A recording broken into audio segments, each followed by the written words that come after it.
Hello बच्चों। तो हम लोग इसके पहले वाले लेक्चर में देख चुके थे कि कहाँ तक ऑब्जर्वेशन कैसे आप डिटरमाइन कर सकते हैं केमिकल रिएक्शन हो रहा है कि नहीं हो रहा है। तो आज हम उसके आगे से देखेंगे केमिकल रिएक्शन क्या होता है। आइए चलते हैं।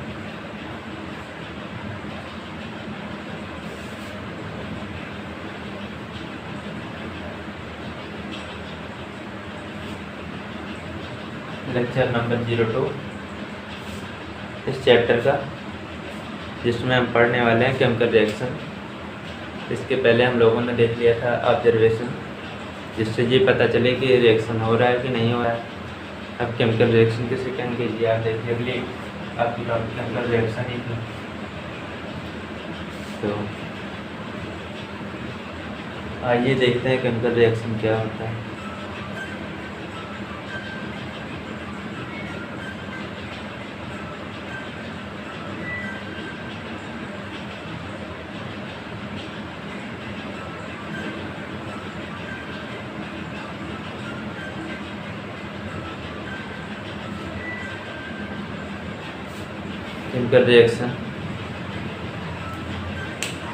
केमिकल रिएक्शन कुछ खास नहीं, बस वो होता है कि जिसमें कोई प्रोडक्ट कोई रिएक्टेंट प्रोडक्ट में कन्वर्ट हो जाए।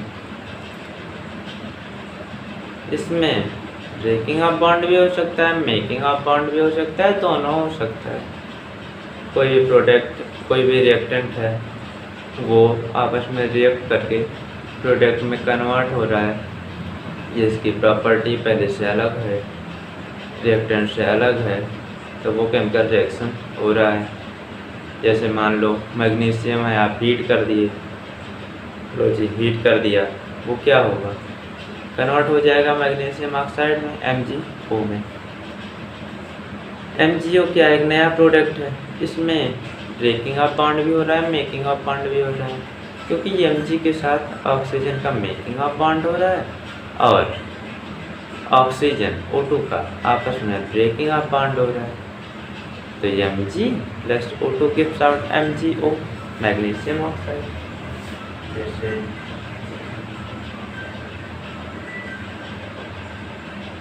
Mg plus O2, this gives out MgO। आप इसमें देख सकते हैं ब्रेकिंग ऑफ बॉन्ड और मेकिंग ऑफ बॉन्ड दोनों, तो साफ साफ दिख रहा होगा Mg के साथ मेकिंग ऑफ बॉन्ड हो रहा है और ये इसका बॉन्ड ब्रेक हो रहा है। इसी को हम केमिकल रिएक्शन कहते हैं। आइए लिख लेते हैं केमिकल रिएक्शन।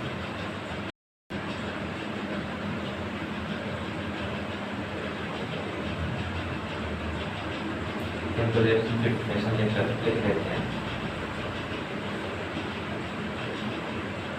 केमिकल रिएक्शन क्या होता है, तो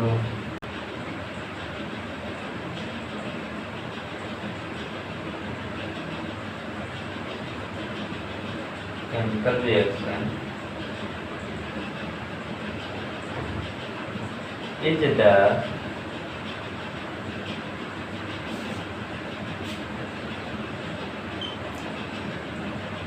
the chemical change. Chemical reaction is the chemical change in which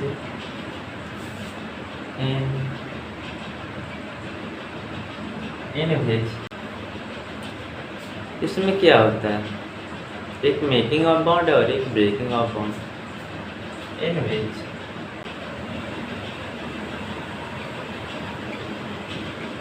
reactant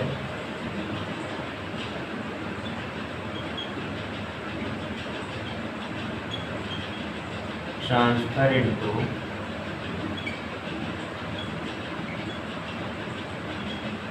product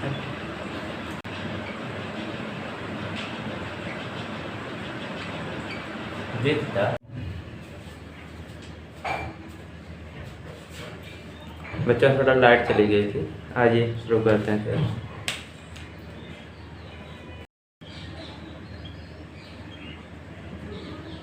breaking of bond और फॉर्मेशन ऑफ बॉन्ड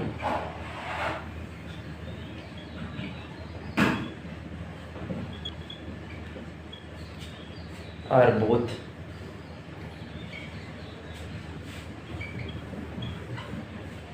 चाहे ब्रेक हो रहा हो बॉन्ड या बॉन्ड का फॉर्मेशन हो रहा हो या दोनों हो रहा हो, तो हम कह सकते हैं केमिकल रिएक्शन हो रहा है। आप इसे चाहे तो नोट कर सकते हैं। विषय में ओमेगा आप नोट कर चुके होंगे, मैं इसे साफ कर रहा हूँ।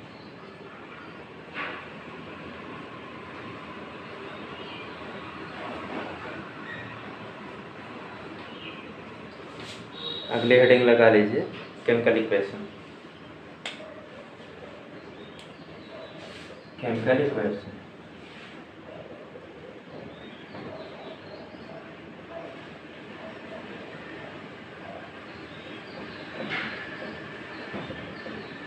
केमिकल इक्वेशन क्या है? मान लो कोई केमिकल रिएक्शन हो रहा है, उसे रिप्रेजेंट करने के लिए कोई आइडिया चाहिए। बिना किसी आइडिया के उसे रिप्रेजेंट कैसे करेंगे, आप कैसे लिखेंगे?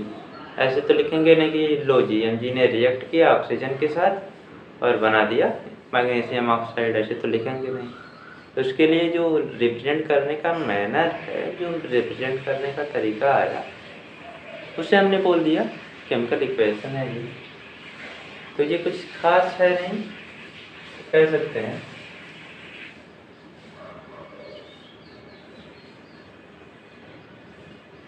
रिप्रेजेंटेशन ऑफ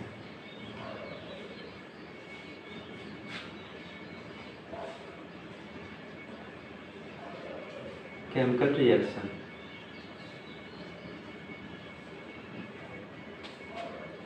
ये होता है केमिकल इक्वेशन। देखो मान लो कोई केमिकल रिएक्शन हो रहा है, यही है मैग्नीशियम प्लस ऑक्सीजन, ये बना रहा है मैग्नीशियम ऑक्साइड, ठीक है। तो अब इसे आप क्या कह सकते हैं, ये केमिकल इक्वेशन है, क्योंकि ये दिखा रहा है कि मैग्नीशियम ने ऑक्सीजन से रिएक्ट किया और मैग्नीशियम ऑक्साइड का फॉर्मेशन कर दिया, बना दिया, मैग्नीशियम ऑक्साइड बना दिया। अच्छा, इससे आपको केमिकल इक्वेशन का कोई डेफिनेशन दिख रहा है क्या? इससे भी कोई डेफिनेशन निकल सकती है। जैसे देखो मैं बताता हूँ क्या निकलेगी। Chemical equation is the representation in which reactant is placed left side with plus sign in between them and product is placed right side with plus sign in between them। अगर कोई और यहाँ पे बना होता तो आप प्लस साइन लगा के लिखते।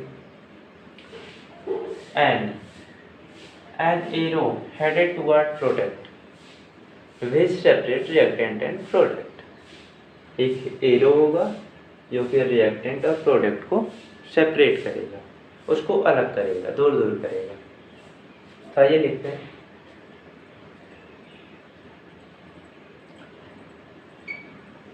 It is the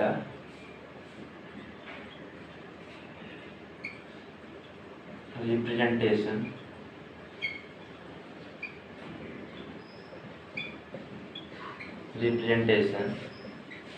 in which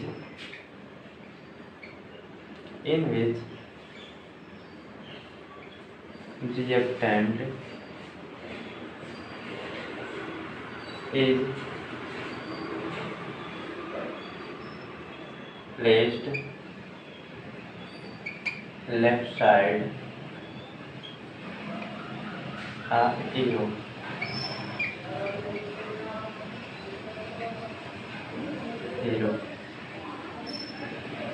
with plus sign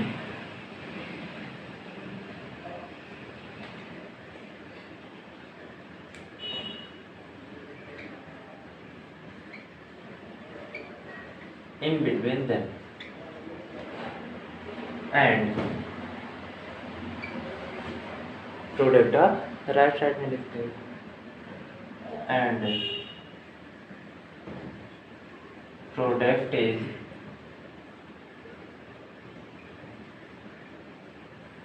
placed right side with plus sign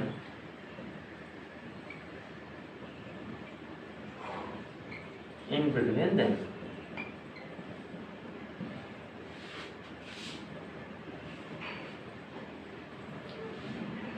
arrow का डायरेक्शन प्रोडक्ट की तरफ होगा हमेशा एंड एरो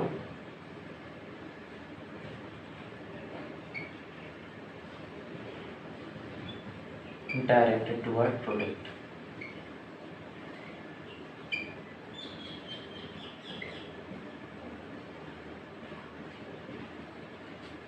ठीक है, ये भी रिएक्शन, ये भी इक्वेशन आप इसे नोट कर लीजिए। अगर ना नोट कर सकते हो तो स्क्रीनशॉट ले लीजिए, सबसे बढ़िया आइडिया है, लीजिए। तो अब आप लिख चुके होंगे, मैं इसे साफ कर रहा हूँ।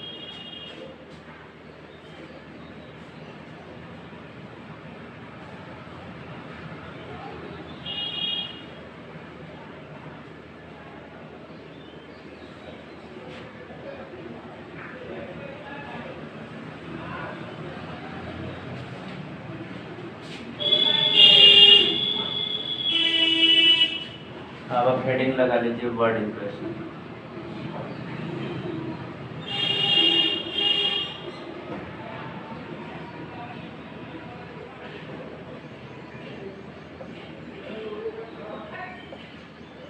वर्ड इक्वेशन, वर्ड इक्वेशन क्या होता है? वर्ड इक्वेशन बस आप केमिकल फार्मूला की जगह पे वर्ड का यूज कर लीजिए, वर्ड इक्वेशन हो। हाँ,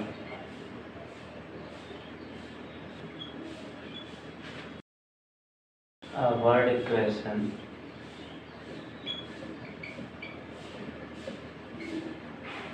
is a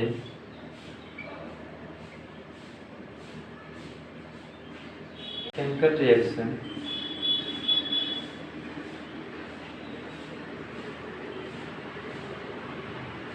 in which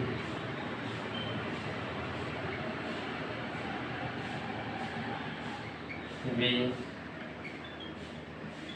used word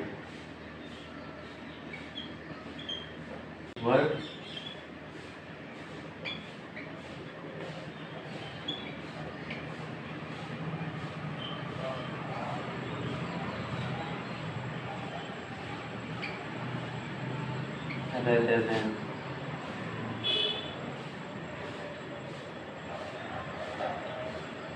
chemical formula। Chemical formula की जगह पे अगर आप वर्ड यूज करते हैं तो वो वर्ड इक्वेशन कहा जाएगा। जैसे मान लो सोडियम और क्लोराइड आपस में रिएक्ट करते हैं और फॉर्मेशन कर रहे हैं सोडियम क्लोराइड का, तो आप उसे वर्ड इक्वेशन में कैसे लिखेंगे? एग्जाम्पल है जी, एग्जाम्पल आप लिख लीजिए उसे एग्जाम्पल में। तो आप ऐसे सीधा लिख देंगे sodium plus chloride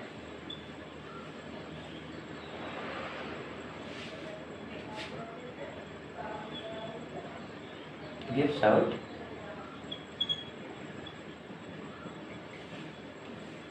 sodium chloride.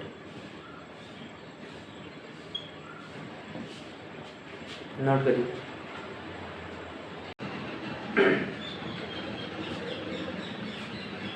तो मैं आशा करता हूँ आप यहाँ तक तो समझ ही गए होंगे।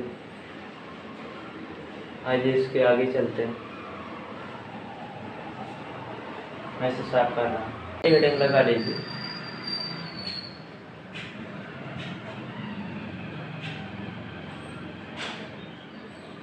Simple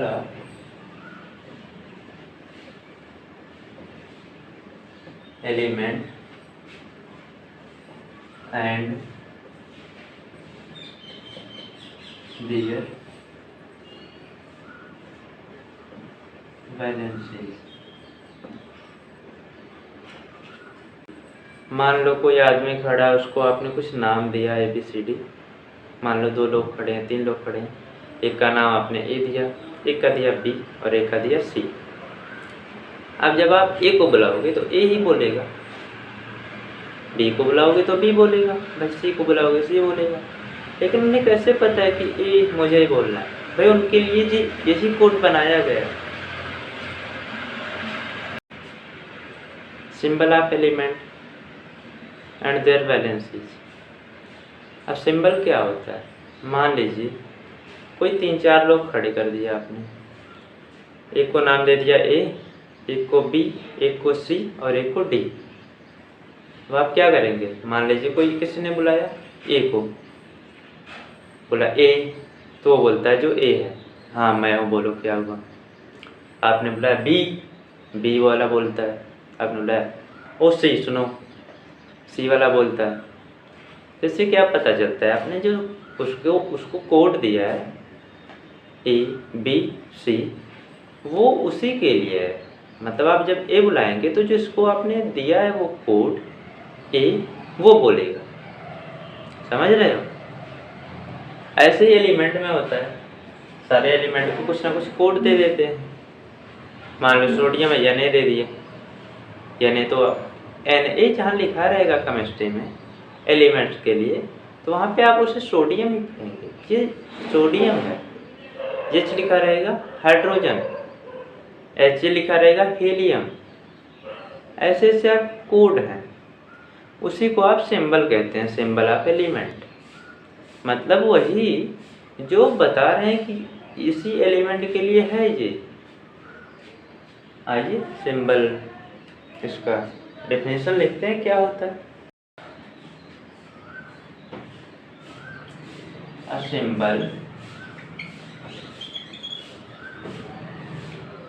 is a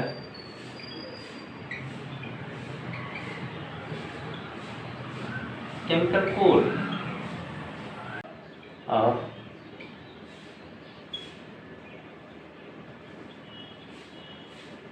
element which is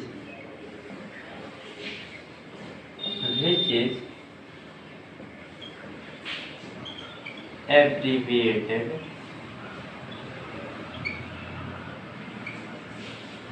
from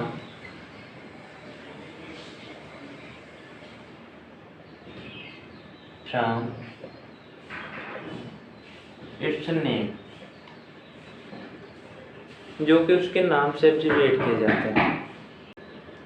आगे फिर वैलेंसी देखते हैं, वैलेंसी क्या होती है। वैलेंसी को आप कैसे डिफाइन कर सकते हैं? भाई हेडिंग लगा लीजिए valency.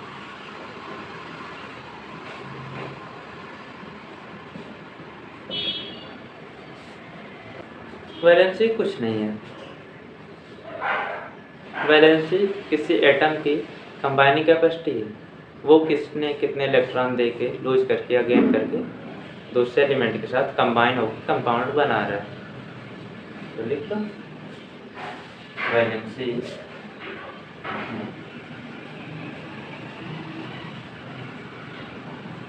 It is the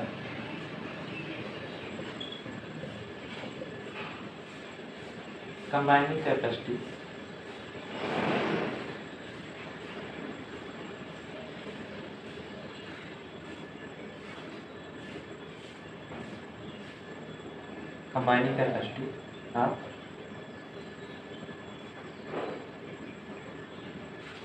of element। आप इसे और भी तरह से डिफाइन कर सकते हैं। एक तो तरीका आप ये भी कर सकते हैं कि number of electron in last shell. लेकिन अगर आप आएंगे हैलोजन की तरफ या इलेक्ट्रोनेगेटिव एलिमेंट की तरफ, तो आप पाएंगे कि वो कितना इलेक्ट्रॉन गेन कर सकता है, वो इसकी वैलेंसी होगी। तो आप इसे ऐसे भी कर सकते हैं, डिफाइन कर सकते हैं, हाउ मेनी इलेक्ट्रॉन लॉस और gain to form a molecule. किसी मॉलिक्यूल को बनाने में कितने इलेक्ट्रॉन लॉस कर रहा है या गेन कर रहा है, वो उसकी वैलेंसी होगी। it is considered as the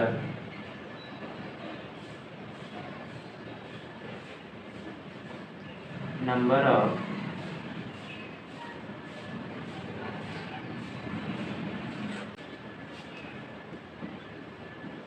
loss और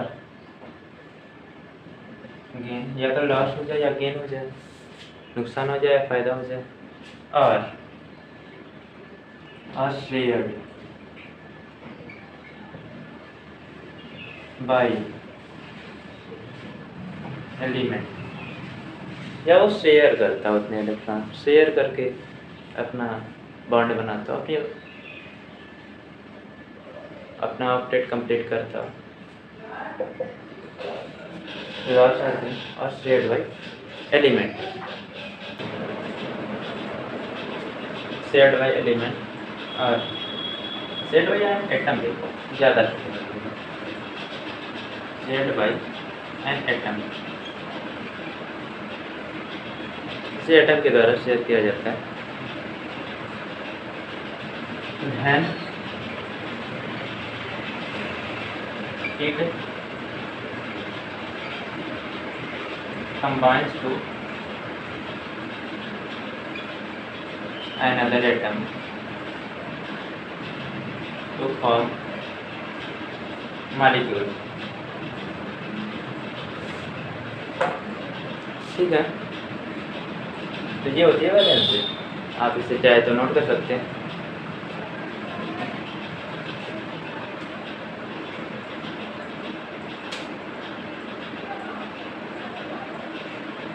ठीक है, फिर आज के लिए इतना ही। अगले लेक्चर में इसके आगे से कंटिन्यू करेंगे राइटिंग केमिकल इक्वेशन को कैसे आप लिख सकते हैं।